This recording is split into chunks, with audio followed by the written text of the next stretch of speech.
And the meeting being recorded. Thanks for mentioning that.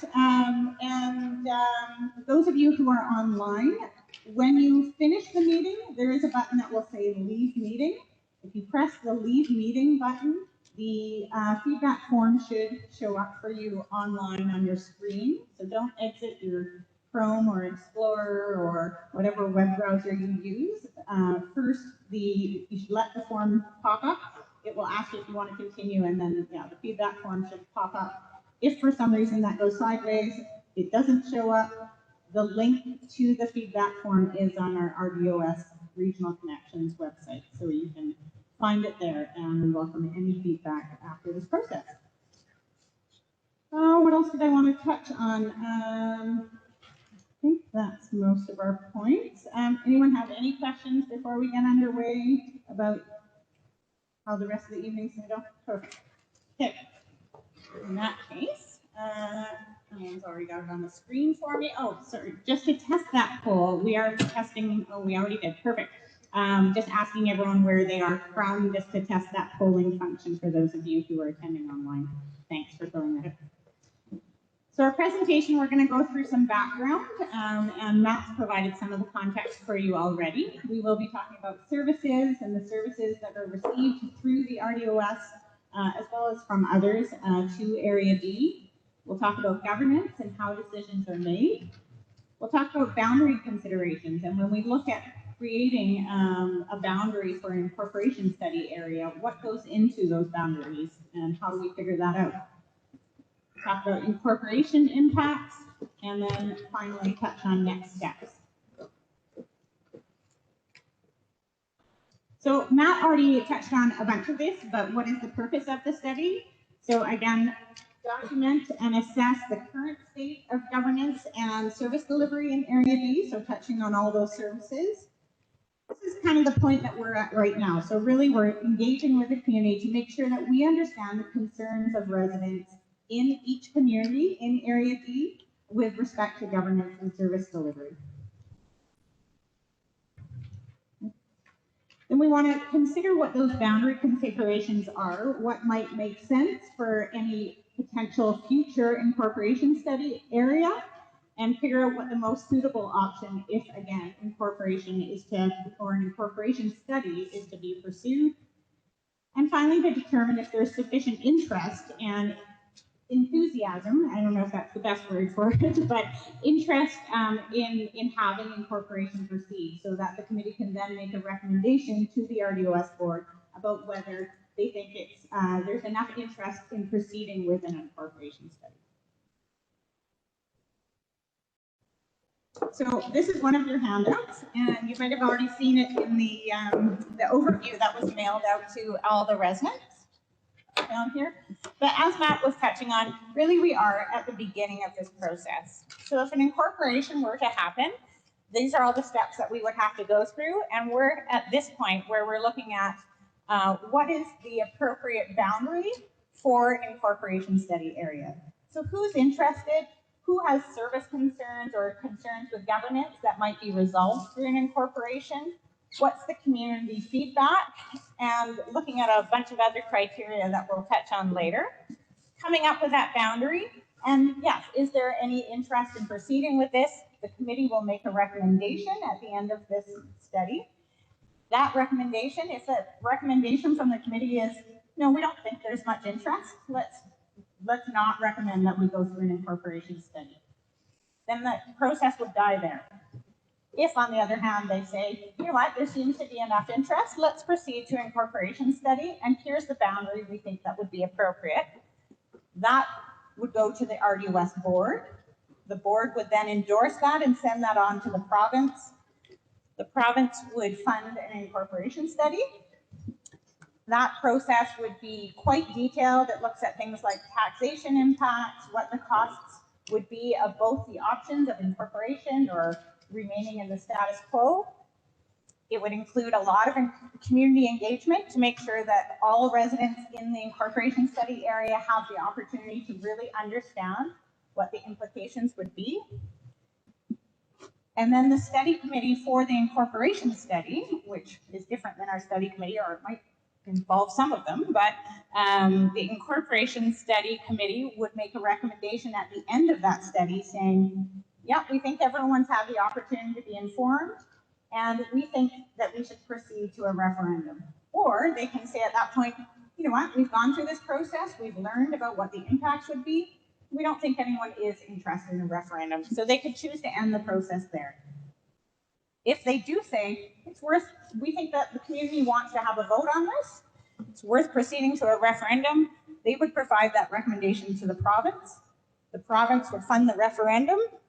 If the community at that point, and again, this is the community that's within that incorporation study area, if they vote yes, incorporation happens. If they vote no, the issue dies there. So again, this is where we are in the process, really early on.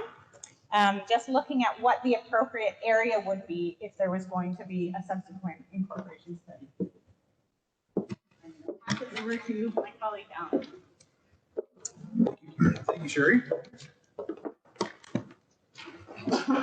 So, the study committee, what is the study committee? Well, it's important, first of all, to take a half step back and just think about the process in which we're engaged here in Area D, because we're kind of lucky being in British Columbia as opposed to other provinces, but one reason as it relates to this type of study, this whole idea of governance, is the fact that in British Columbia, as opposed to other provinces, changes to governance, decisions around what type of local government and what system of governance citizens want to have for their communities, those changes are initiated and exercised through a bottom-up process, through a community-driven process. So in other provinces, it's more of a top-down process where the province, which has authority over municipalities and over the system of local government in whatever province it is, the province will determine how local government is going to be structured across the provincial territory.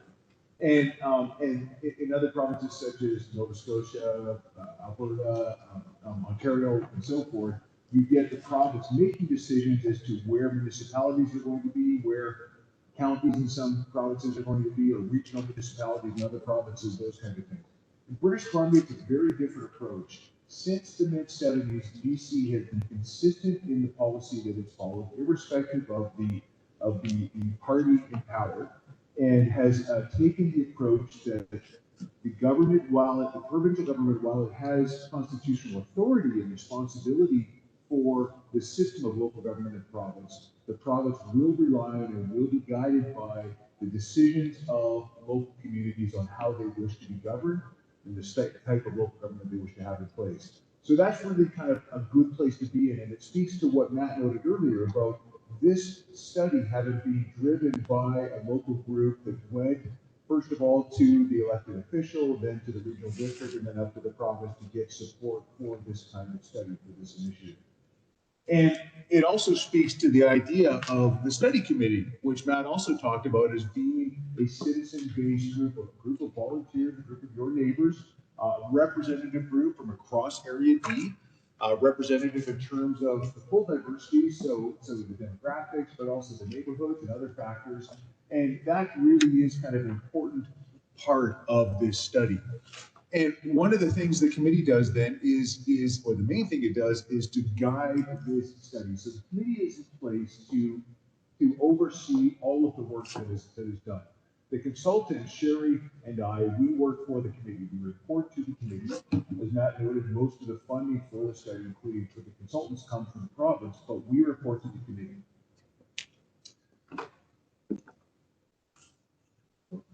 So, oversees the work of the consultants, consults with the community.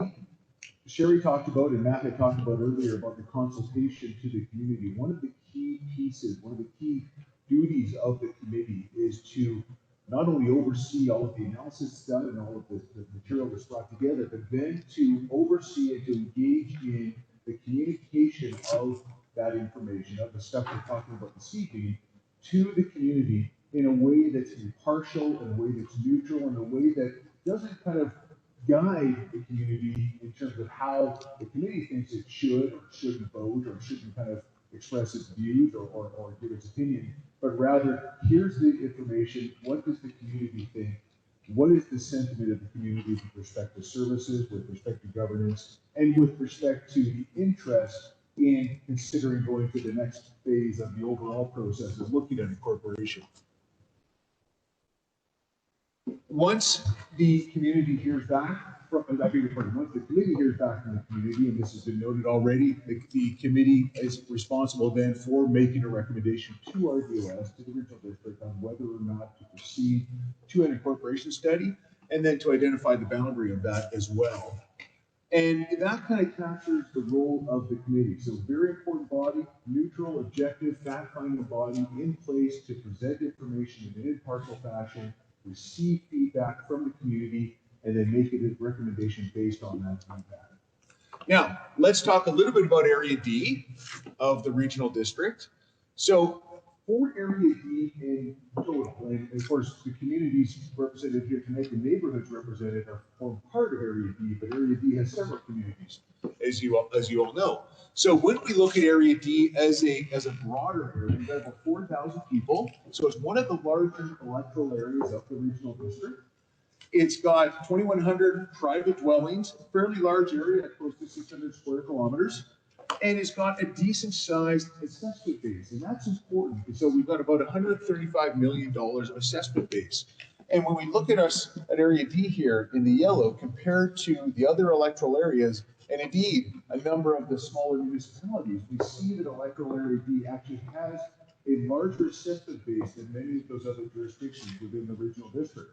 And why is that important? Well, assessment base is one indication of an area's ability to pay for and provide and in return receive different local government services. So the overall size of the assessment base is one factor, a key factor on the community's ability to provide services, to pay for those services.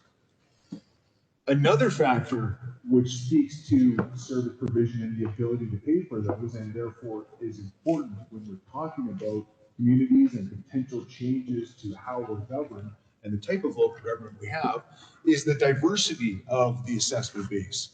We have 91.7% residential in Area D, and that's not actually bad at all when we look across the province. Many municipalities have a higher percentage of residential. West Kelowna, for example, which incorporated in 2007, has 93% residential. Many places have 94, 95. A place that Sherry and I are doing an incorporation study right now is 98% residential. So it's not uncommon to have residential assessment base, the proportion of the assessment base in residents is kind of in the 90% area. But what that allows us to do in having 8% of the assessment base is not residential, it allows decision makers on behalf of the community to look at how the tax burden is spread across the different types of property. Because as you know, not only do homeowners pay property tax, but business owners pay property tax, industry pays property tax, all these other groups pay property tax. And one of the balancing acts of any local government is to figure out how to balance that tax burden, how to spread that tax burden across different types of property classes. There's more, but we'll come to this in a moment, but just as a little bit of a heads up there's more flexibility in a municipality than there is in a regional district on how to spread that tax burden. So a municipality is allowed to change the ratio between tax rates for different property classes, and in so doing can lower business or raise business depending on whatever the objectives are of the community. A regional district, the ratios between tax rates are fixed right across all the electoral areas. And so it is what it is, and there's no ability to vary those. So that's something that we'll come back to in a little bit when we talk about the costs and how those are paid for. Okay, let's still looking at the background and the context. So when we look at Area D, as you know, there are a number of different communities in Area D. We've got East Side Road South, Muskoka Estates, Upper Carmi. We've got East Side Road North, so the Highlands, the Heritage Hills, the Vintage Views. We've got, of course, the one we're talking to tonight, the three neighborhoods of Vaseux Lake, Sun Valley, Rolling Hills, and then we've got Okanagan Falls Central. And yes, today's focus, of course, is on, here we are. So there are 3 neighborhoods south of Okanagan Falls. We've got about 300 hectares, 100 lots. We've got fewer than 200 people, we think. That's just an estimate based on the lots and so forth. We've got a number of different services, RDOS services, that are provided to this part of Area D and to some other parts as well. So we've got, for example, Oakey Falls Fire Protection, Recreation, Sun Valley Water. So you've had, now that's an improvement district that's been switched over, correct? So Sun Valley Water is an RDOS system, as you know. We've also then got 2 improvement districts that remain independent as their own local government entities, if you will. So we've got Rolling Hills Improvement District, we've got the Vaseux Lake Improvement District, both of which provide water to different groups of users. You all know this, of course, but we're just kind of getting on the same page, as it were. We've got a number of different services provided by RDOS, and this is important because when we think about local government, when we're talking about municipality, if you live in a municipality, your local government is the municipality, and the governing body of that municipality is council, made up of a mayor and either 4 or 7, or in much larger places, 9 council members.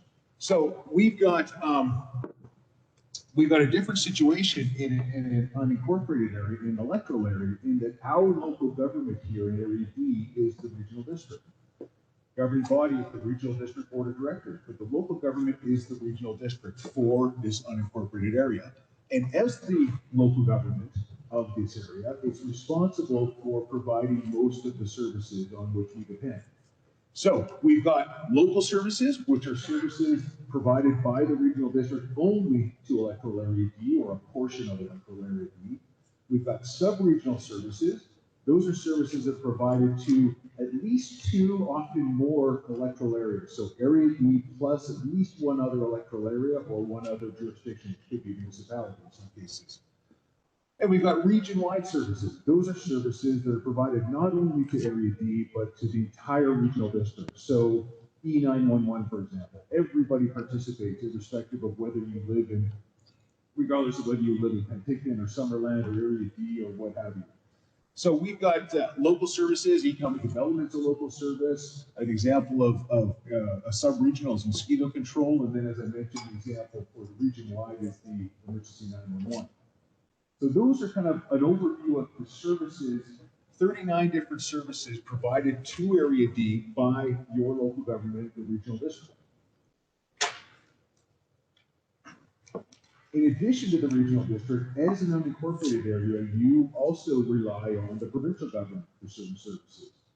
Key among those services is roads. So, and you've also got subdivision approval, but let's just focus on roads for a minute. Those roads and subdivision approval are both important because they are provided within electoral areas by the provincial government. And that's a key distinguishing factor between electoral areas and municipalities. So as an unincorporated area, you rely on the province for your roads. That means the province is responsible for hiring the contractors to provide the road maintenance, to upgrade the roads, to do all the stuff that you rely on for your road network and the quality of that road network and the reliability and all that kind of stuff. When you're in a municipality, automatically your municipality is responsible for those roads. It actually takes ownership of the roads within the municipality. And we're talking local roads. So the highway is always under provincial control, whether it is in a municipality or an electoral area. But the local road network transfers to the municipal control. And also the municipality pays for that as well, and so there's a cost implication too. The province also provides local police, and that's right now as an unincorporated area, but it's also as a small municipality. When you're a municipality with fewer than 5,000 people, the province also is responsible for providing the police service. Over 5,000 people, responsibility shifts to the municipality, not necessarily decision-making authority, because police are governed under their own act, the Police Act, and the Attorney General or Solicitor General, of BC has special authority. Oh, I think someone's trying to get in and join us. Anyway, but in an unincorporated area, in small municipalities, it stays with the province, so that's important. We've also then, of course, got our schools and our health both of which are provided by the province using local authorities such as the health authority and the school district. Now we've got of course, we talked about the improvement districts, the irrigation districts, and the private utilities. Those are factors too in the broader service framework, if you will, the service landscape, all the different authorities that have roles to play in making sure that essential services are provided, local services provided to neighborhoods. When we look at the cost of those services, and one of these is part of your handout package as well, just to give you a sense of kind of how the services are paid for currently in the regional district, because it does change when you're in a municipality a little bit. So one of the neat things about regional districts is they are very transparent in how they collect money and where the money they collect is spent. So when you get your tax notice with your regional district services on there, you'll notice that when you see that, and I'm sure you've noted this in the past, all of the different services are itemized there. And every service talks about how much you, as a taxpayer, at your residential tax rate, or whichever property you're paying for, pays towards that service. So, and that's important because under the local government legislation, every regional district service is kind of its own accounting fund, and there's firewalls between the different funds. So all the monies that are collected for a particular service have to be spent on that service. Or conversely, everything that's spent in that service has to be collected for that service. We can't move money among the different funds. So that allows us as taxpayers to see very clearly where the money comes from and where it goes. In a municipal setting, it's a little bit different. Municipalities tend to have a general municipal tax rate, which collects a pile of money, brings it in, and then the municipality determines, based on changing priorities and needs and so forth, how to spend that overall budget. And as taxpayers in a municipality, we don't typically see that itemized account. We just see the overall tax notice, and then they go to pay for those services. One of the reasons we have this itemization in regional districts is because, as we noted, there's the three different types of services. There's the local services, there's sub-regional, and the regional. Each of those services has a slightly different, or could have a slightly different service area. That is a group of people, an area over which the service is provided, and a different group of people who are there to pay for the service. So it's important then for everybody to kind of understand, as they look at their tax bill, what are the services in which I participate, and what do I pay for those specific services?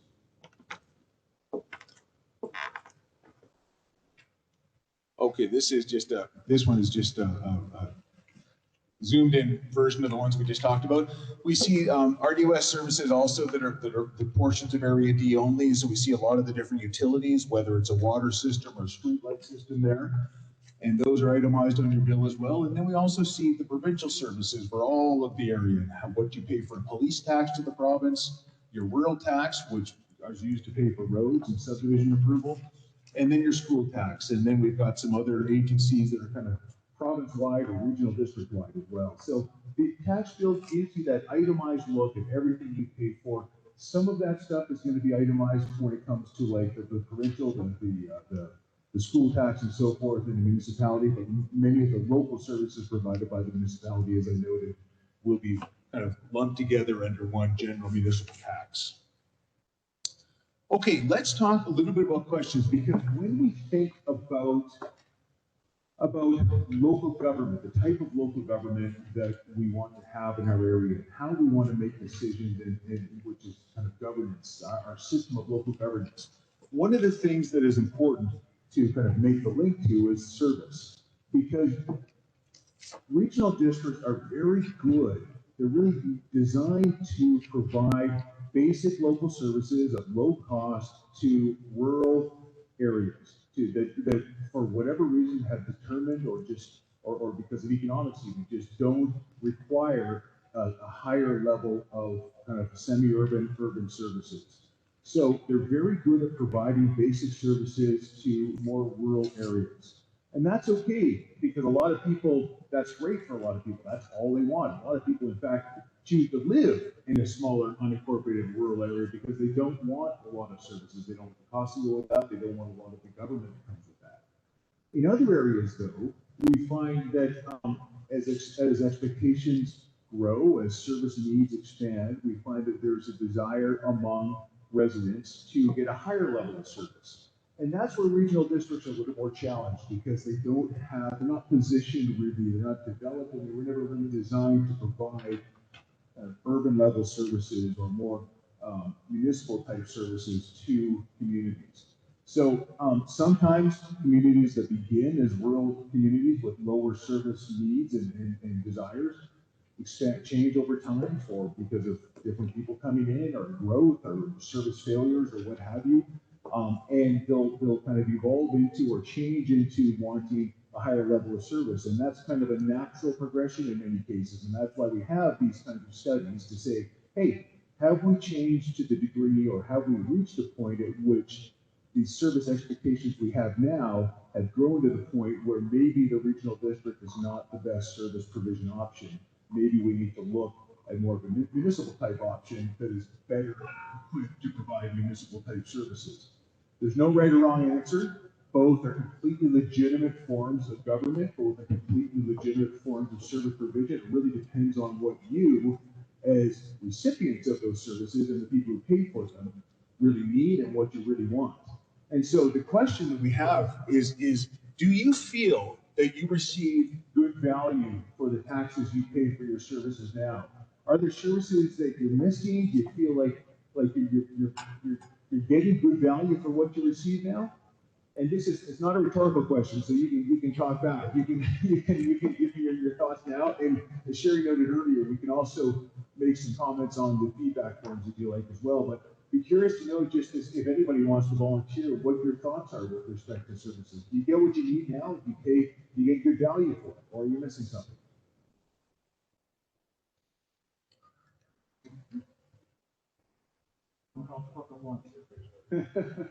Everybody's shy. I haven't been here long enough. Okay. Well, can I ask, where did you move from? Vancouver. Okay. Well, yes. So a slightly different service environment. Yeah. Yes. Okay. Well, are you? So are you missing the services of the city? Not yet. Okay. Yeah. Give it time. No joking. Yes, sir. Just to clarify, these two columns in 2, 3, and 4 Yes. basically have the same heading as 1. These are like That's right. That's right. Exactly. First column, cost per home rated at 450. That's right. Yeah, we put in that $450,000 assessment. Nobody has exactly $450,000 assessment, but when we look at the properties in the area, it comes out, the average comes out to about that.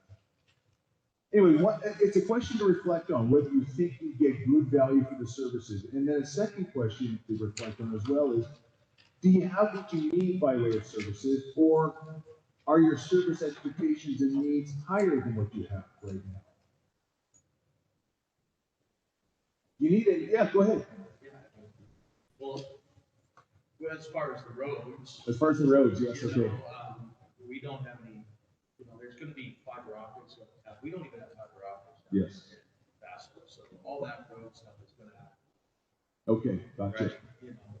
No, our mail doesn't go door to door. Yeah. There's no light. Okay. So now just nowhere to walk. There's nowhere to walk. And just for the benefit. Terrible. Yes, no, okay. Just for the benefit of folks online, I'm going to just paraphrase what you said, and then I can comment on it. Sure. So this gentleman has just noted that there's nowhere to walk, that some of the basic services seem to be missing, and there's kind of there are some things that we don't have that maybe we may need. And a couple of the points you focus on there, sir, relate to roads, and that's a really interesting point, because in the same way that regional districts are really well suited and they're designed to provide basic local services to rural areas, the provincial Ministry of Transportation and Infrastructure is well suited and designed to provide basic rural level roads outside of municipalities and province. When municipalities reach the point where they want better shoulders for walking on the side, or where they want bike lanes, where they want proper street lighting, where they want all those kinds of things. The ministry says, hey, that's great, but guess what? That's not us. We're not built to do that, or we're not inclined to provide that. But if you want that level of service for roads, then there's a remedy for that, and it's called incorporation. So if you want to get incorporated, we'll give you ownership of the roads, and you can take those and do all that, and that's awesome. And it kind of lets us get back to where we work on better, but lets you create the level of service that you want to have. Yes, ma'am. And just a couple things. One thing is, the street sweeping. Yep. It seems like it's something that doesn't really exist where we are. We're fortunate if we get that happen once a year. Yes. And the snow removal also, like, yes, we live in the Okanagan, and sometimes it's not an issue, but sometimes the snow removal is an issue because, we have to be concerned about ambulances or fire trucks being able to access our streets. Yes. So that's something that is on my mind. Yeah. And also just the, we're fortunate that we have had Okanagan Falls come and do a rescue a dog on our lake in the winter time, and do their training there. But as far as them being really knowledgeable about our subdivision, being able to access and put out a fire outlet, I'm concerned about that. Sure. Yes. Really valid points. Again, examples of services that it sounds like there may be a need for, certainly an expectation for a higher level of service than you're currently getting, and it goes back a little bit to the whole kind of question. And well, okay, if we are looking for that higher level of service, there are a few ways we can approach that question. One is to appeal in some cases to the regional district through our electoral area director, who can then go to the board and convince enough of the other directors to get on board with stuff. But that doesn't work in every case because, as I noted, roads, the regional districts have nothing to do with roads. They have no authority over roads. So even if they wanted to, they couldn't step in and say, we're going to improve your roads. Because that's a provincial responsibility in rural areas and unincorporated areas. So in that case, the other way to approach that issue when it deals with roads is to look at, well, maybe we're better off in a municipality if that's important enough to us.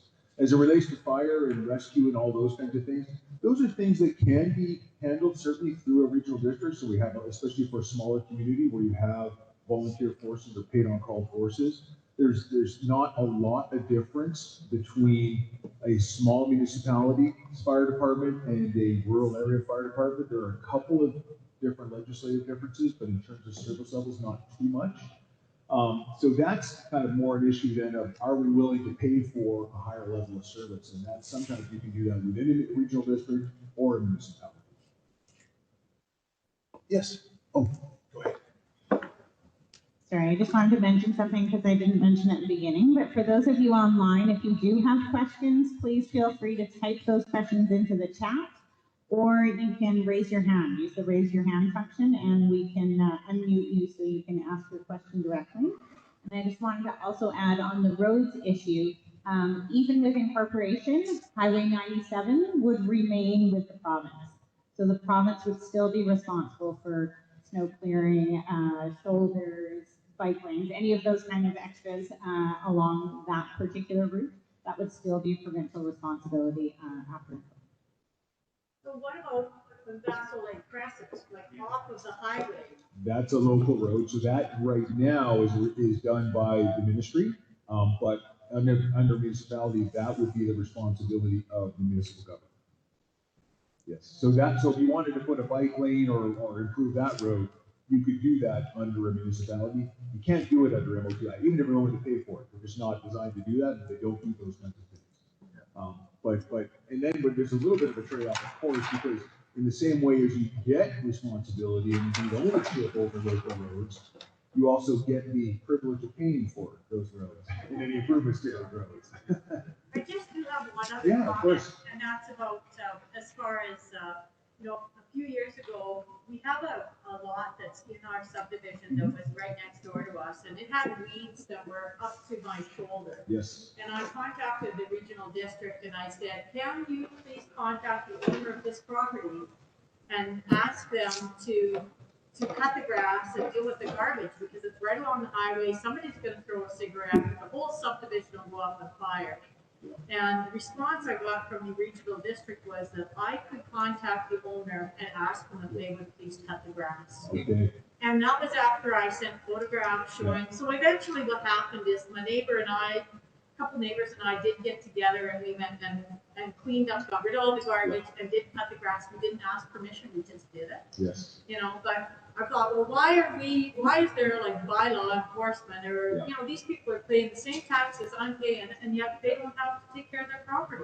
Yeah, and that's a really good, and so just for the benefit of people online then, we're talking a little bit about bylaw enforcement and unsightly properties, and how, this resident had noted that a call to the regional district to get bylaw response wasn't met, and in fact was kind of turned back to the resident to deal with, to resolve the conflict.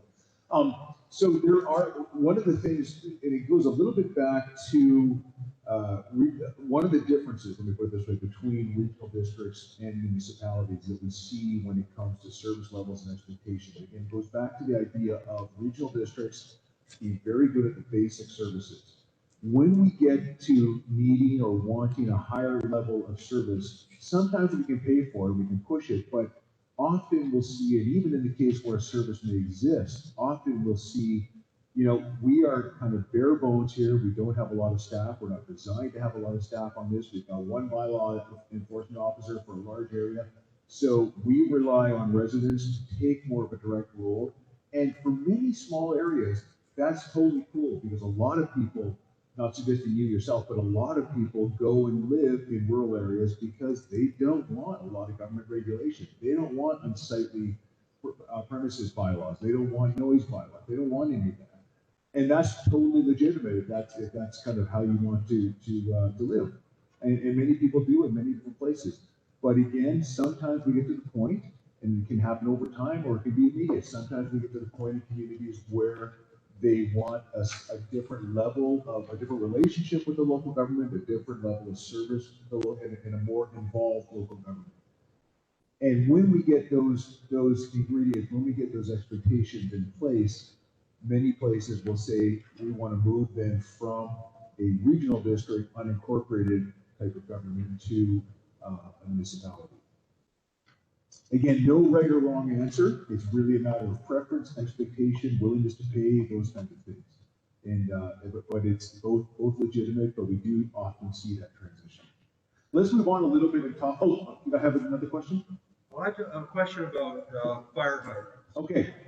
And in particular, in relation to the cost I see per homeowner in the Sun Valley water system there. Okay. That's $1,600 a year. You know, that is that's per household, I'm assuming now. Yes. Now, that's 5 times basically what Vaseux Lake Improvement District charges individual homeowner. Gotcha. At this point. Okay. All right. Now, I'm just wondering, what extra service are they getting for that amount of money? Maybe it does include a better fire protection. Does it include fire hydrant? Sure. Yes. Well, often I'm going to look at my colleague here. No. Okay. So let me answer it this way. Often we see that kind of charge, and I don't know specifics on that, so we may need to find that out for you, or I can ask maybe some folks over here. Ron knows it probably. Hey, Ron, elucidate us. Yes. Thank you. You were asking about the Sun Valley water system specifically and the cost. The service is water, and you're probably familiar with what that's like. What happens in BC and in the regional districts specifically, historically, regional districts do not provide water or sewer. So rural areas have wells and septic, and that's what the system was designed for, rural areas. Long ago in BC, there was an idea that private operators, either for-profit or irrigation districts or others, know best. And so in BC, we had the most private water utilities in Canada by a factor of 50, 60, 70 times. And we had boil water advisories even more, 70, 80 times. Usually on First Nation lands, usually rural. And provincial standards are there. So what happened is the province wanted to shift this to local control, and they stopped giving infrastructure grants to these improvement districts and so on. What happens over time is some of these rural systems fail. And they fail because the management system is, they're volunteers, and they don't have good asset management, they don't have repair, maintenance, and replacement planning. And when they fail, and they do, they can be forced into a takeover by the province. When that happens, there's a cost to bring those systems into proper compliance with provincial standards. That's what happened in the Sun Valley. And if you're in the Sun Valley Water District, I want to tell you, you're not happy.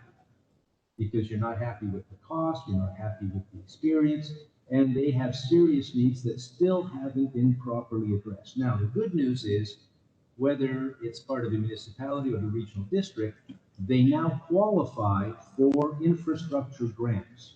This is true in the irrigation district. It would be the same for your area, Vaseux Lake or Ophid or again, Skalha States. And so they, over time, will get their fair share of our other tax money, which they've been denied up until the takeover. But it's a good eye that you have to notice that it's expensive. And that is a problem that we have throughout our area with water and with sewer. I could talk for hours and hours on this, but I hope that gives you some understanding of why Sun Valley is different. Super. Thank you very much, Ron. Let's move on and talk about governance, decision making, how decisions are made in your type of local government right now, the regional district government, and we'll contrast that a little bit to how decisions get made in municipalities.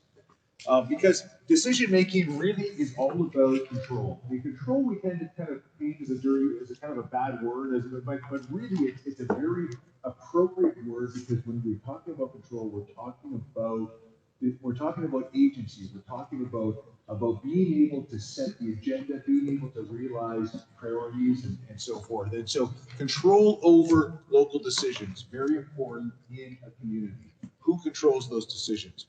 When we look at the regional district, we have, as I noted earlier, the regional district board. That's the governing body for the regional district.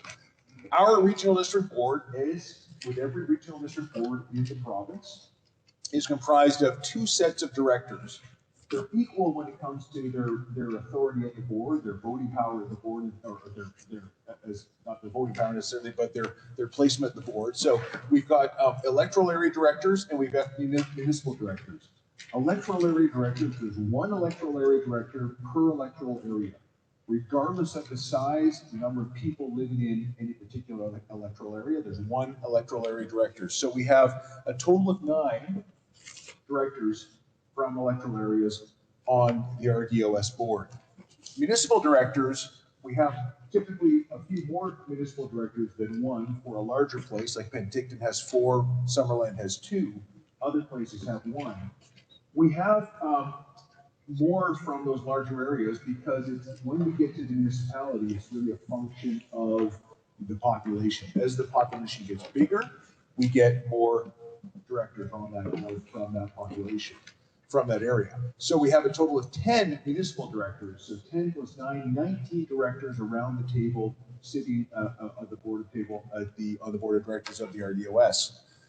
And that's important because right away we see that decisions made by this body probably, and in fact they do, involve more than just the one from your area, but in fact others. And we'll talk about that then as we look at the different voting power, rules. So voting rules. There are three different types of voting rules that apply to regional districts. The first set of voting rules are for corporate votes, and those are the kind of the unweighted corporate votes. So an unweighted corporate vote, if we talked about there being 19 directors, every director gets one vote on a corporate vote matter in an unweighted situation. So those kinds of decisions are made by the entire board, for example, when we want to create a new service, or when we have a regulatory bylaw issue to consider. Those decisions are made by the whole board, every director getting one vote. So there's 19 votes in total, Area D gets one vote of those 19 votes. When we look at weighted corporate votes, those are votes that, those are decisions on which the number of votes that are allocated to each director depend on that director's population base and what's called the voting unit. So for every 1,500 people, or portion thereof, in the regional district, a director gets one vote. So our population here in Area D is 4,000 people, so that's 3 votes that we get, that Ron exercises as the Area D director on these types of weighted issues. In total at the board, there are 57 votes into the weighted vote system. Ron gets 3 of those, so Area D gets 3 of 57 votes on weighted voting issues. And what kinds of issues are determined by corporate weighted votes?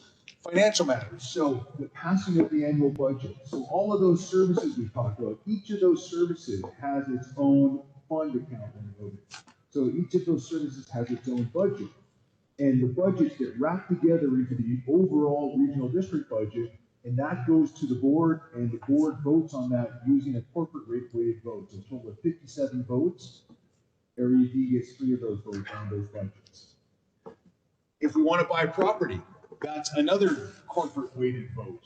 And the reason, by the way, it's corporate, involving others from outside the area. If we want to buy a piece of property here in Area D for a park or some kind of public facility, that's a park or facility that's going to be paid for by Area D people, sometimes in combination with others if it's a shared service, but often by Area D. But the whole board votes on that because that's the corporate body, and that's the body that is accepting a certain degree of liability for that purchase, for that property. So everybody gets a vote on that. We also have what are called stakeholder votes. Remember, I talked earlier about how some of the votes, some of the matter or the services that we provide are sub-regional. In the sense they don't involve just one jurisdiction, and they don't involve all jurisdictions, but they involve a combination of somewhere in between, like a number of jurisdictions, but not all, and not just one. On those ones, all the stakeholders, all the jurisdictions that participate send their directors to those votes, and those directors get to vote on particular issues using weighted votes. So again, Area D would have 3 votes out of however many votes are represented at the table.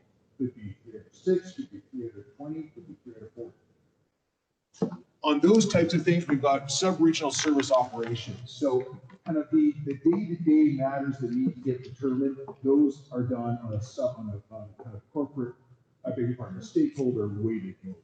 So these 3 different rules are kind of important. There's one other vote to consider, one other rule to consider, and that is that we can't have a situation in which only one director gets to decide. So we noted earlier when we looked at our 3 buckets of services that some of those services are local services. Those are services provided only to Area D. Well, we would think, well, if they're only Area D services, and that means only Area D residents are paying for those services, only Area D should vote for those services. But we can't do that because Area D only has one director, and under the Act, we can't have one person making all the decisions. So on those situations, the whole board votes. So in those cases then, on those services that are Area D only, and there's a number of them, Ron plus the other 18 directors vote on those services. So all of those rules taken together mean that for Area D, every decision made by the board involves directors from other jurisdictions. Now, for some people, that's highly problematic because it means that people are making decisions for you and have no accountability over them. They have no accountability to you for those, and you're not voting for them. You can't vote them out. You can't tell them how to vote, and so forth. For other people, that's acceptable because a regional district is a federation and we have a shared service model where we share not only the service and the cost of that service, but we also share the decision making for that service. So in some cases, we are sharing both the cost and the decision making. So for many people, that's okay because, again, if we go back to electoral areas, rural areas, and regional districts, with regional districts being well designed to provide basic levels of services to smaller areas, people who receive those services, some people will think that's okay to have a federated type of voting where we share decision-making authority with other areas. We vote on some of their things, they vote on some of ours. Collectively, we make this type of local government work. Totally legitimate system, but doesn't sit well with people who want to have more local control over decisions and want to be able to have that accountability between themselves and the people whom they elect to make those decisions. So, two very different systems, both legitimate, but very different.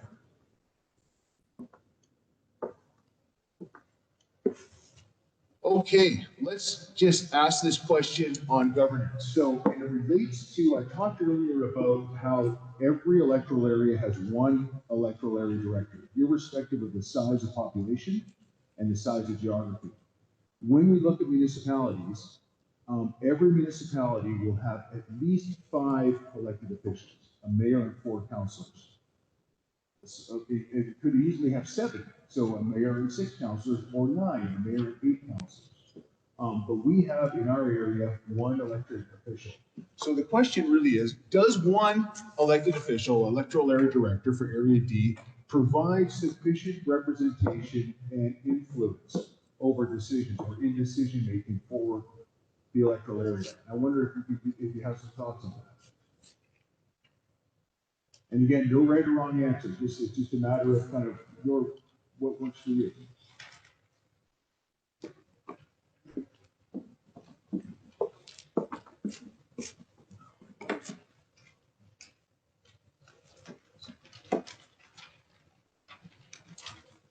Okay, well, that's something to reflect on.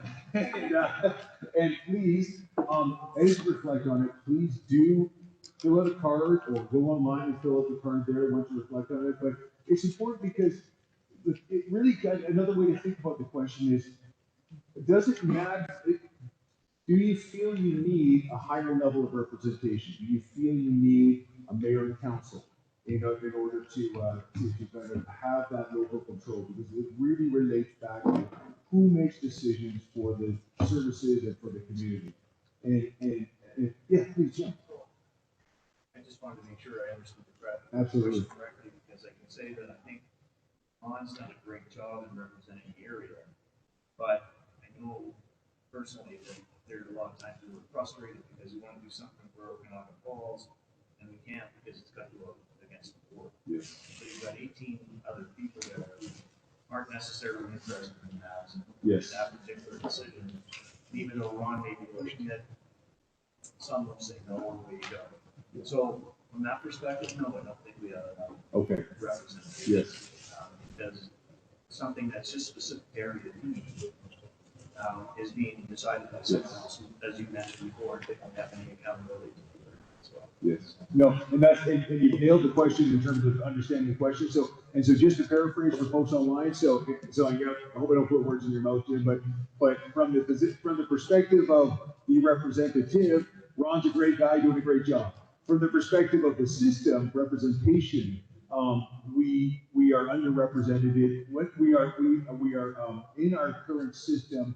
We are disadvantaged by the fact that we have 1 voice at a board table with 19, and we often can't get what we feel we need because we're outvoted by others who don't live here, who aren't elected by us, and so forth. Okay. Okay. Lots of nodding, okay, that's good, interesting. Okay, thank you very much for that. I'm going to pass it back to, I think I passed it back to Sherry now? Yes, I am, okay. I got the proverbial cane with me.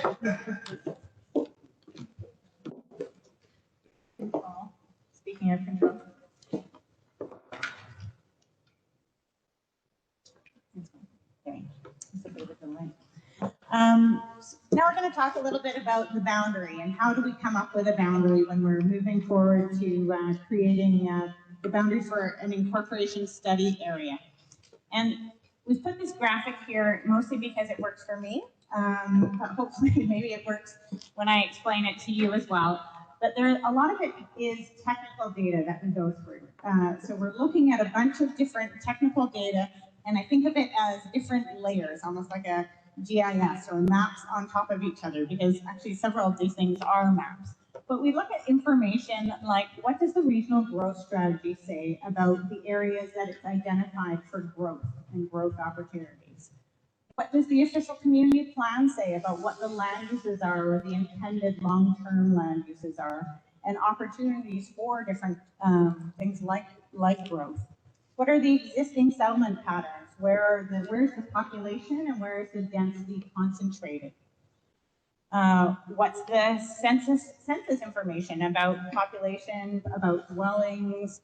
What are the local government services and service areas? So where's the fire service area? Where's the sewer service area? What areas receive water services?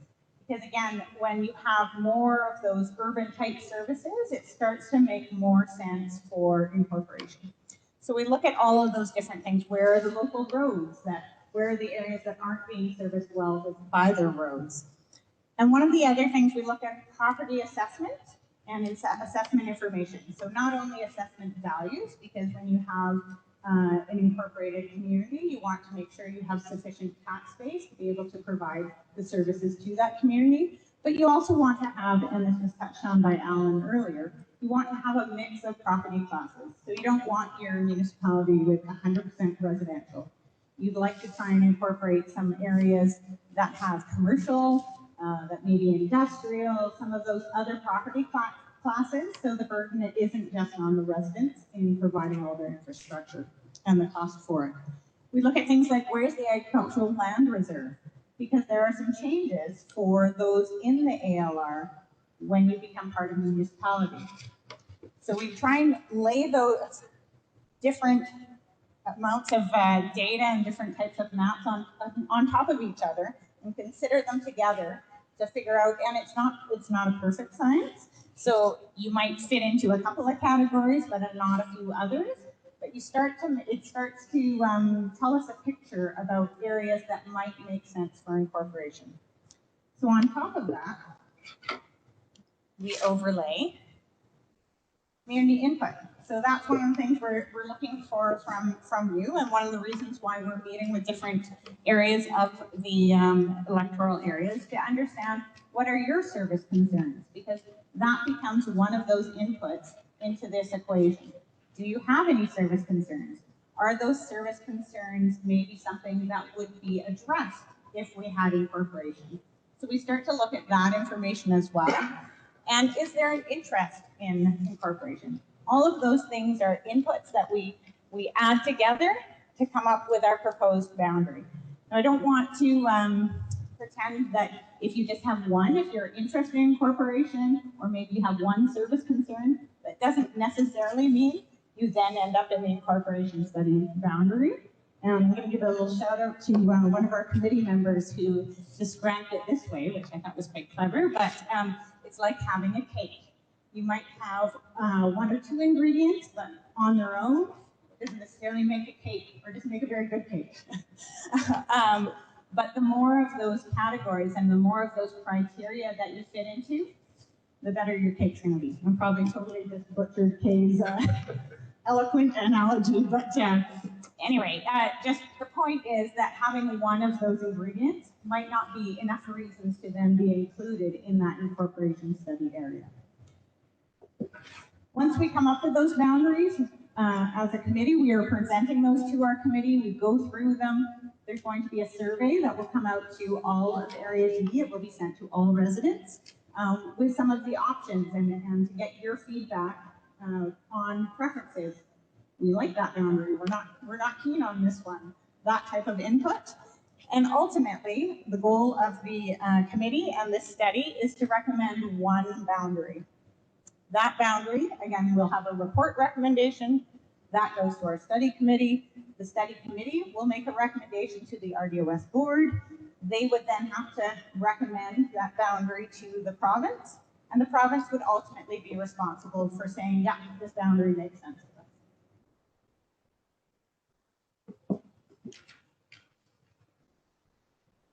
So we'll talk a little bit about incorporation impacts. So notwithstanding that we don't know what the incorporation study area would be, and indeed to go forward into an incorporation study, you really do need that boundary, because that's what sets what the tax base is for the area. And when we have that, then we can start to look at, this is what the service impacts would be, this is what the taxation impacts would be, and that's something that happens in that incorporation study area. Or sorry, in that incorporation study. But there are impacts that we can talk about because we know that they will occur if there's incorporation. So some high level impacts, we can talk about a little bit about how your services would change, things that we know that governance and the decision making that will change, and a little bit about how the financing costs will change. So we'll start with services. Some of the services that we know would change in an incorporation is that there's some services that are currently provided by the province, and Alan's already told you about this, stole my thunder. Local roads would then become the responsibility of the municipality. So again, not the highway, but all the local roads within that study area and the area that incorporates become the responsibility of the municipality. Subdivision approval, that's something that happens by the ministry right now. Ministry of Transportation and Infrastructure approves our subdivisions. That's something that would be the responsibility of the municipality. Currently, your taxes are actually collected by the province, and the RDOS, you actually pay a fee to the province to do that on your behalf. That is something that when you're incorporated, the municipality is responsible for. And there are also some service options that as a municipality you have the authority for. You don't have to use that authority, but you have the ability to have business licensing is one of them, that you don't have that ability if you're in a regional district. One of the other service changes that would happen is that if you are in an improvement district that provides water right now, and that entire improvement district is encompassed by the area that incorporates, the improvement district would actually be dissolved, and that service would be provided by the municipality instead. So if you're in Rolling Hills, and all of Rolling Hills is encompassed in the new municipality, they have there's a period of time where there's a transition. I think it's 4 years. Pretty sure it's 4 years. Yeah. That service would be dissolved and it would become responsibility, and the infrastructure would become owned by the municipality. So the people paying for that service would still be the people who receive the water from that system. So it doesn't mean that everybody in the municipality would be paying for your water. If you receive water from that system, you would continue to pay for that system. So it would still be paid for by the people who are users of the system, but it would just be owned by the municipality. And as Ron touched on earlier, the municipality can also apply for grants for those services, whereas as an improvement district, you don't have that eligibility right now. Some of the governance changes, and again, I'm not saying anything new, you have heard it already from Alan, and is that with a municipality, you would then have a council that is your local government. So you would have 5 or 7 council members that are making decisions on most services for the municipality. I will say that even though the municipality becomes responsible for those services and providing those services, they don't have to be the ones that deliver the service. So there may be services that we're already getting a pretty good service level from the regional district, maybe your garbage and your recycling. They have good economies of scale because they're providing that service right now at the regional district with other electoral areas, and sometimes even other municipalities are already receiving that service. So as a municipality, you could decide, you know what, we're getting good value from that. Let's continue to have the regional district provide that service and deliver it, and we'll just pay for it. But the municipality would be able to participate in that service as a municipality. So they would be responsible for that decision to choose to participate in that service. So governance, yes. So most of your decisions would be made by your local council. You would elect those people locally within your municipality. They would be accountable to you as taxpayers. The province would continue to make decisions, and Alan already referred to this, but on policing, for instance, because right now you would be whatever boundary we could come up with doesn't exceed a population of 5,000. So as a municipality, you'd be a municipality under 5,000, because really all of Area D right now is only at 4,000 mark. And so as a municipality with less than 5,000 people, policing is still provided by the province.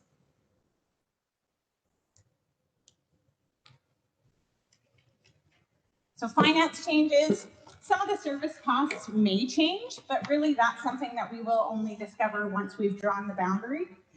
Because if you change the service boundary for a service, if it's being provided right now by a wider service area, let's say recreation, and then you create a boundary that's smaller than that, but provide the same service, it might be, the cost might go up. There might be other things where the cost goes down. So that's an analysis that really is done during that next level, so the incorporation study. Municipalities, and again, I was already talked. Municipalities have that ability to change the ratios between property tax classes. So right now, residents pay a residential rate, that's one thing. Businesses pay 2.45 times that. In a regional district, you don't have the ability to adjust that ratio between those two classes. When you're a municipality, you have the ability to change that. And again, it might be up in some cases because you have a really vibrant business community and you want to take that burden off some of your residents. In another community, you might want to be attracting new businesses, and so maybe you want to lower that rate a little bit. It all depends on what your objectives are as a local council. Municipalities have access to a few revenue streams that regional districts don't. There's a utilities tax, there's a franchise fee, which is something that when you have Fortis and you have natural gas coming in, they pay the municipality a fee. So there's a few items that you have access to there that regional districts don't. And the last point is that you have the opportunity to apply for grants that are really based on the priorities of your local municipal area.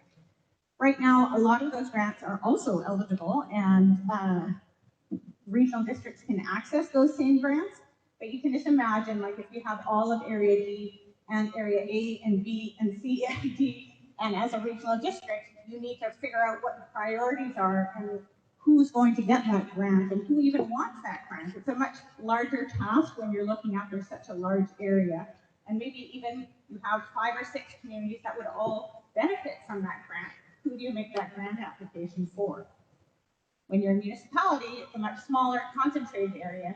You have the ability to apply for it. You already know your priorities, and you can determine how aggressively you want to go after those grants. You might say, hey, we got 3 water systems that really could use some grants, so we're going to just go after every possibility for water infrastructure grant. Or maybe you have a sewer project or a roads project. You just have the ability to respond to those needs and apply for grants just based on your much smaller priorities. But that's something that we commonly hear, and I'll just give a plug for not this Saturday, but the Saturday following, March 5th, we have a panel discussion where we are bringing forward some mayors and the CAO from communities that are our most recent incorporated communities in BC. So back to 2007, I think it was a representative from West Kelowna, as well as Barriere and Clearwater. So 3 different municipalities that are more recently incorporated, as well as the Electoral Area Director from Sorrento Blind Bay, who they're going through the incorporation study process right now. They're almost at the end of it. So they will be online.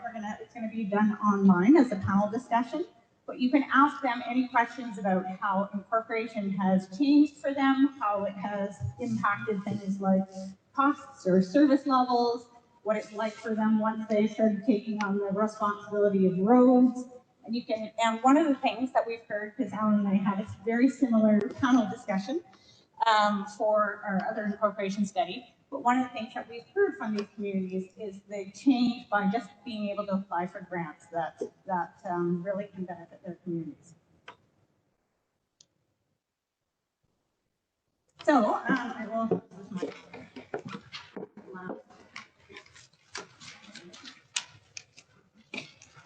So we have in our handouts a form here that is really just based on some of the comments that we've heard over time doing these types of governance studies, some reasons why you might want to, or why you might not want to be part of an incorporation study area. So again, just want to reiterate Alan's point that these are both equally valid approaches or perspectives to have. And so I'm just going to read out a couple of the points that we have on here. Reasons you might need to wear glasses. Reasons you might want to be part of an incorporation study, because maybe you want to understand the costs and impact of having local control over services, land use planning, building inspection, utilities, recreation, and others.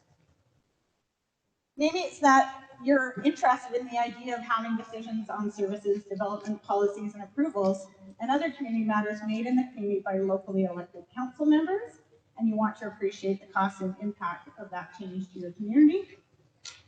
And you might be uncertain about whether incorporation would make sense, but you're just interested in gaining a better understanding of that invitation, and then, more importantly, wanting to have the opportunity to vote once more detailed analysis is available.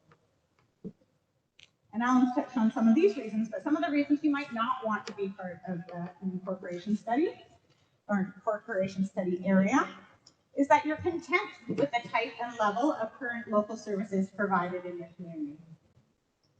Maybe you're satisfied that there might be a few tweaks that you would like to your services, but that those are service adjustments that can easily be accommodated within the regional district system. And maybe you're satisfied that in the years ahead, the community can continue to be well-governed and appropriately serviced as part of the electoral area, and therefore you're not really that interested in exploring other options at this time. So again, all reasonable and valid perspectives. I will ask one question. We have one more poll question online. One of the things we talked about in this particular handout is the idea is, do you feel like you have any connection to or interests in common with the surrounding area or your surrounding neighborhoods? Is Vaseux Lake, for instance, distinct and doesn't really have anything in common with, say, Okanagan Falls or even Sun Valley and Rolling Hills? Here in Sun Valley or Rolling Hills, do you feel connected to Okanagan Falls? Because if you're in a municipality with them, you'd be making decisions together, priorities would be together, and is that something that you feel connected to, or is that a larger community of interest? So we've asked people online, and if you want to comment on it, feel free to, but at this point, we are at the end and our last slide. So we will be taking questions. I know Ron's about to have his 2 cents as well and share his perspective and his experience. But I'm just going to put my plug in for, again, filling out the feedback form. Please provide us with extra feedback. We will be having the panel discussion March 5th at 1 p.m. We do have a frequently asked questions on the Regional District Regional Connections website. If you have any questions, you can pose them there. We can answer them there. And stay tuned for that survey on boundary options. So anyone, sorry, go ahead. I've got a question from Online? online. Perfect. You mentioned that there are changes for those in the ALR if they become part of a municipality. Could you describe some of those changes? Yes, perfect. Thank you. So the question is about changes in the ALR. So there are some tax exemptions that occur for properties in the ALR that are not available once you become part of a municipality. And I'll have to look up exactly what they are, but there's I think a tax exemption on the residents. sorry, they have to, not only do they have to be in the ALR, they also have to be farm class properties, so they have to be actively farming and be assessed by BC Assessment as farm class as well. But yes, there are some exemptions that then do not apply in a municipality, and I think it's with regard to the value of the residence. Thank you. Any other questions before we pass it off to our Electoral Area Director? If you've got any other questions, now's the time to ask them, and then we're gonna move to Ron, who's gonna give us just sort of his perspective on that one slide there about reasons why you might want or not want to look at the incorporation. Leslie? Is it naive to think that the money the province currently spends to maintain our roads, our local roads, if we were to become incorporated, would that money be transferred to the municipality? Well, whether or not it's reasonable, that's a different question, but would they transfer it? So typically when a community does incorporate, the province prepares what they call the provincial offer. So as part of an incorporation study, they will prepare a provincial offer, and it will include various transfers of some of the rural taxes that the province currently collects, so would be transferred in the year that you incorporate. So there are some numbers there that get added into that incorporation analysis. With respect to roads, the typical offer is that they continue to maintain the roads for the first 5 years of the incorporation. So after you incorporate, for the next 5 years, basically that service is taken care of, with the point being that they know that this is going to be a pretty big cost item for municipalities. And so you have that period to build up your reserves. So, you know, usually once you're a municipality, you have reserves for various infrastructure. Roads is something that you will want to have reserves for. So that's kind of the idea, is over that period of time, you can start to build some of those reserves. And then in year 5, you actually take over the cost. So they do for a short period of time. Yeah.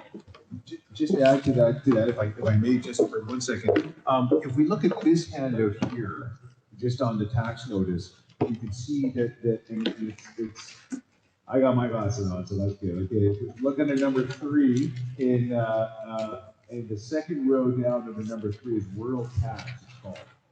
And then in brackets it says road subdivision. And so right now, a house in the community assessed at $450,000 is paying just over $200 per year to the province as in the form of a rural tax, and that tax is used to pay for roads right now.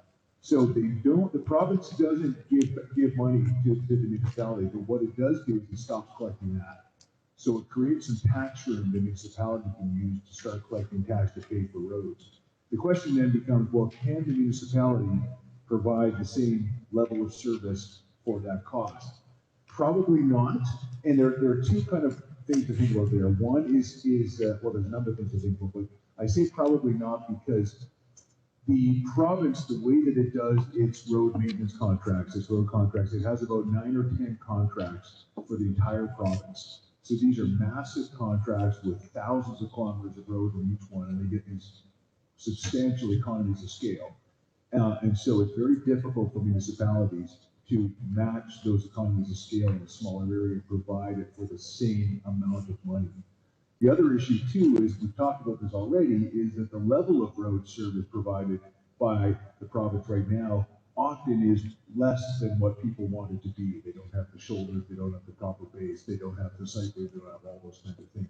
So right away, what we see from experience in incorporation is that communities want to, in fact, as I noted, are often kind of prompted to go in the incorporation route because of things like roads. They want to have a higher level of service than what the province is providing, so that higher level of service comes with a higher cost. So you do get some tax room, but it's usually just from experience not enough to cover kind of the difference there. Are grants available though? Yes. Something like maintenance equipment. If you're gonna take over the roads now, Sure. you have to have equipment to work with. You've got to have those as well. And so one of the things that Matt talked earlier is that in an incorporation study, when we look at the cost of roads, we look not only at kind of, you know, what it costs on a typical per kilometer basis or we look at it on a per kilometer basis of what it costs small municipalities with similar climatic conditions and so forth and road volumes to maintain roads and provide those roads. And embedded in those costs are the cost of the equipment. And some municipalities will provide it themselves, or will deliver the service themselves with their own equipment, and some will use the deliveries and contractors, who will still incorporate into the contract the cost of their equipment. So we do take all that into account. Now, the question on grants, yes, because right now with regional districts, of course, you don't have responsibility for roads and you have no ability to actually do anything with roads. You're not eligible and you don't need to apply for grants as they relate to roads. A municipality can apply for grants to help with road capital typically, not with road operations, but with road capital. And that's a very important thing because one of the things, again, that folks want to do when they become incorporated and choose to become incorporated with respect to roads is they want to put in bike lanes, they want to put in all those things, and that's all capital. And there's a lot of grants available for those kind of more active transportation type road projects, for sure. Yes. When I look at this map, the one that is the official community plan map, Schedule B on the right-hand corner, and I'm just actually blown away by the size of this Area D. And I'm thinking, like, how do we even sustain this now with the population that we have in this area, just over 400,000 or 4,000? Yeah. But I'm just thinking, like, how is there any formula to know whether or not we can actually come up with a boundary that we can have be a successful community, because this is just such a large area. Absolutely, there is, yes. And so when we think of services, we tend to so a lot of this area, like a lot of the area in green and so forth, that's the area you're never going to get to for services. You don't need to build roads there. You don't need to provide water there, those kinds of things. So those areas are going, as they are now, they're going to be relatively unserviced because they don't need the services. Your services are going to be concentrated more in the built-up areas.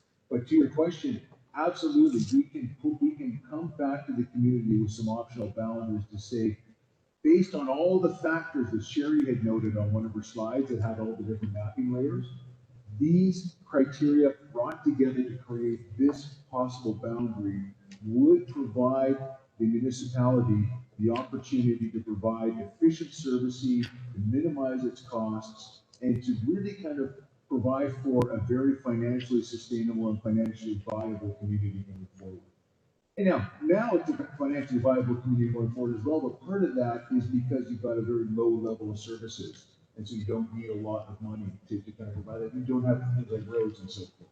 But we can say that when we take on roads, we know that's going to be a cost. And so one of the things we want to do, one of the criterion that we look at then is how do we ensure that we allow for enough of a road network to have it make sense, so that we have a complete road network that kind of with a logical transportation system and some room to kind of improve that and to grow it over time.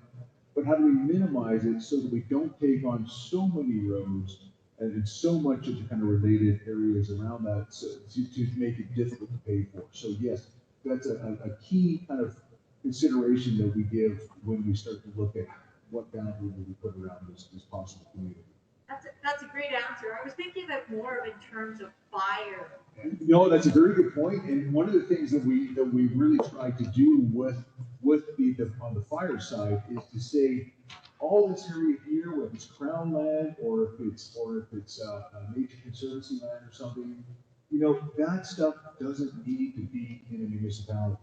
Crown land in particular, because it used to be the case many years ago that when places incorporated, they would often look to the province to say what pieces of crown land are near us or within our community that the province or the fed, typically the province, can give to us as part of the provincial offer Sherry was talking about, give to us to kind of use for parks or for municipal facilities and so forth. So even back in 2007 with the Clearwater, with the West Kelowna and the barrier, because I was part of the West Kelowna Incorporation of that process. And that process is we identify different pieces of crown land that could be transferred to the municipality to assist. We can't do that anymore because we've got a different dynamic as it relates to land claim for First Nations and so forth. And so crown lands are pretty much off limits. And if they're off limits, especially with large tracts that are forested or undeveloped, and then the nature lands that are undeveloped stuff, those ones, there's not a lot of argument, but good arguments to put those inside a boundary, because when we do that, then there's an expectation that the municipality is going to get involved with forest fire fighting and those kinds of things. And that's better off left to provincial fire service and things like that. So thank you for raising that point. Alan, Yes. I just wanted to clarify something. You talked about the offer sheet. Yes. So, and this ties in with something Leslie was asking, like when these services are transferred, this offer sheet that's provided by the province, is that just a boom, here, take it, that's it, no discussion? Yes. It's kind of a misnomer calling it an offer. What I've heard Yeah. from the West Kelowna people is there was actually quite a bit of negotiation, discussion that went into that offer sheet, so that the offer sheet was developed with input from both sides. Yes. So yes and yes, both. I'll expand on that briefly. So, And then Ron's next. absolutely, yes. So when the province is sharing, there's a provincial offer of financial assistance. And the province gives an offer of financial assistance, not necessarily as an incentive to places, not always as an incentive to places to incorporate, but rather to say that if you incorporate, we know you're doing it for the right reasons, because by definition, you decided to do it and therefore it's right. Because again, as I noted, governance change is a bottom-up process, citizen driven. So if you decided you want to incorporate, those are good reasons that we want to support that. And we recognize that when you incorporate, you take on certain responsibilities and certain costs that you didn't have to worry about before.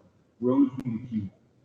And so we will, as the provincial government that's in place to facilitate this transfer, this governance change, we will provide some cushioning for you, some financial cushioning for you, to allow you to gradually absorb any new responsibilities and any new costs that you may need to take on as part of that process.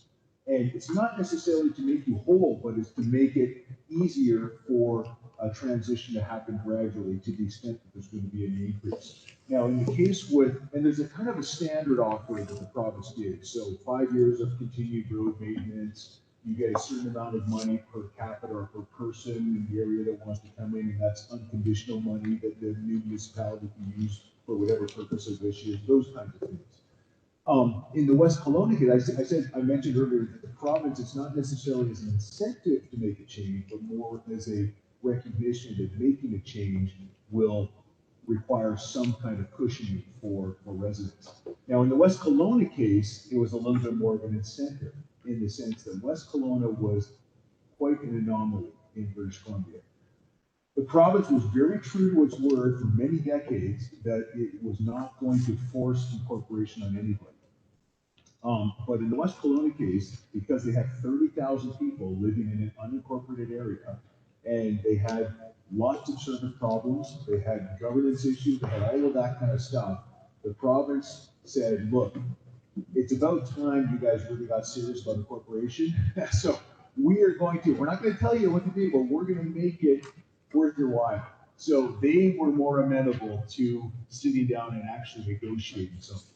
Yeah, and so it's a little bit of that process. Okay, thank you very much, Terry and Alan.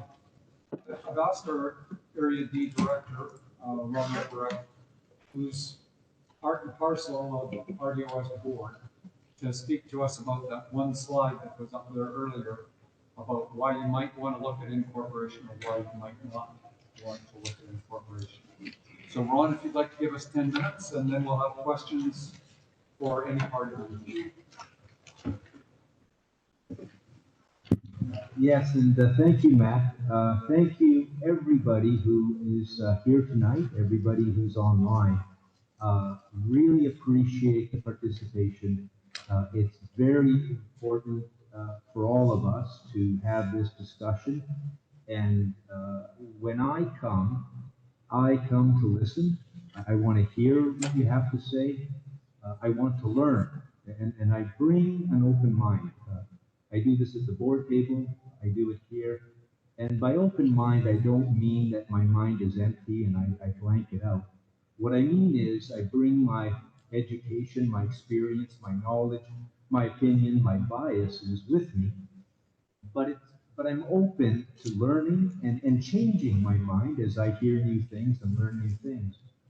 And that's what I ask for everybody in the community as well. I ask you to join me, bring an open mind, listen, learn, ask questions. Your questions help all of us to understand better what the concerns are. I want to say thank you to the consultants.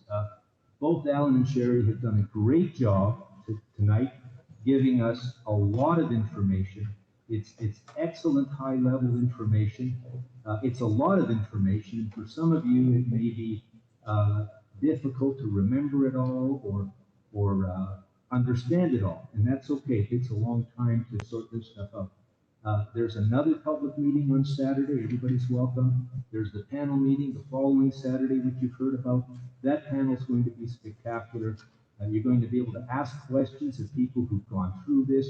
Clearwater, we've heard Barrier, West Kelowna, and another community, Blind Bay, that's going through it now. My opinion, my experience is that regional district system, the one we have now, is best suited to a rural area. Municipalities are best suited to urban areas. That's the local government intent and purpose. That's what it's designed for. If you think of a rural area, you can think of Tulamini, Manning Park, west of Eastgate, or Anarchist. You have a lot of road, empty space, large holdings. It's not like a town or an urban area. If you think of urban areas, you've got sewer and water and streets. Rural has wells and septic. Our community has a lot of urban and suburban, and it has some areas that are more rural. The area we're dealing with tonight, some of you would note that it's a little more rural than where you see along the lake, where it's a little more urban. The process that we're undertaking, as you've heard, is a service and boundary configuration study, which is about governance. We've heard governance is about who makes the decisions and how those decisions are made. The big question to ponder is, who do you want to make those decisions? Do you want people who are not accountable to you making decisions for you? That's the big difference. When we talk about the choice between regional district system, what we have now, and a municipal system, the difference is the authorities that you have, who makes the decisions, the democratic accountability, and how services are delivered. The benefits are, if you're a municipality, you have all the authorities of a regional district, all of them, and you have more than a regional district has. I'll give you examples in a moment. Another benefit is, we've heard tonight from the consultants, you have access to grants, more grants, different ability to get grants. We'll hear on March 5th from people who've gone through it, the kind of impact that makes for a community. This is infrastructure grants, water, sewer, roads. Some of these we don't qualify for now. It means more money. It means you pay taxes to Ottawa, they collect for the province, they keep some, they send some to Victoria, and then they send what goes to the local government. But those other monies, they don't come to us sometimes. They go to Victoria, Vancouver, Kelowna, Paramus, and so on. So that's a big distinction. It's more democratic and accountable. And it's faster, quicker. A fourth benefit, it's faster, quicker, more reflective of local concerns. That's a difference. And by faster and quicker, with the regional district system, you get all the negatives of a big bureaucracy. There's 9 electoral areas, there's 6 municipalities, the board agendas are complex. The last meeting last week, 1,406 pages of material. The members are making decisions on all 9 electoral areas, different matters, different issues. Some are regional. In a municipal council, the council members and the mayor, they're elected by you. You vote for every one of them. You can vote against them. You can contact them. You can express your concerns. And every decision they're making all the time is about your community, this community that we live in. Now, examples of things that you have more authority over: blasting, RDOS has no authority over blasting. Parking, we can't do a tag and tow bylaw. This impacts crime, this impacts abandoned vehicles. Other examples, enforcement can be different. Subdivision authority, these are details that can be quite important. But also you can make decisions about things that matter to you that are not regional. You're not, right now, Tulameen, Anarchist, Willowbrook, Costin, Headley, they have different concerns. They don't have the same concerns. They're not interested in the same issues. So a bylaw, a zoning bylaw that pertains to retail cannabis, for example, they make a rule, we have to live with it. They don't have a Main Street. They don't have the same kind of community. They don't get the same kind of consequence. Oliver and Penticton make their own rules. Oliver doesn't have to have the same rules as Penticton. We have to have the same rules as Tulameen. It'd be nice to have our own rules for our own issues. Short-term vacation rental, same thing. We can't make our own rules, which we're different. We water safety and so on. I think my time is probably running out, so I'm just going to wrap it up by saying it comes back to a choice. And it's about the ability to control your own future and not have it controlled by people who don't live here, don't pay taxes here, don't know the issues, and people who you can vote for or against. Right now, we don't have democratic accountability. Accountability is a big issue. If you think about it, it's pretty hard to hold people to account for matters that you care about when you can't vote for them or against them. That is one of the weaknesses of the regional district system. If you live in a very rural area, that might be real acceptable because you don't have as many issues. So you're okay with that. So thank you very much. I'm available for questions or any further discussion if anybody likes. Thank you very much. Thanks very much, Ron. So, we're between you and the door. But I did want to know, if anybody has questions of anybody, the committee, directors, consultants. Now's your time. Okay, I'm not seeing any, and I'm not seeing any online. So I'd like to say thank you very much for coming. Really appreciate you coming out. I appreciate this. This looks like it was date night or something. Like this is a work sense. At least it wasn't February the 14th. I do appreciate you coming. I hope that you'll tune in or come here for the March 5th session when we hear from mayors and people who've just gone through incorporation. And I just want to remind you, we're not talking at the moment. This project is just about where do we draw the line so that we can get a proper assessment with pros and cons, costs and benefits for incorporation. Okay? So thank you very much for coming. And we'll see you again.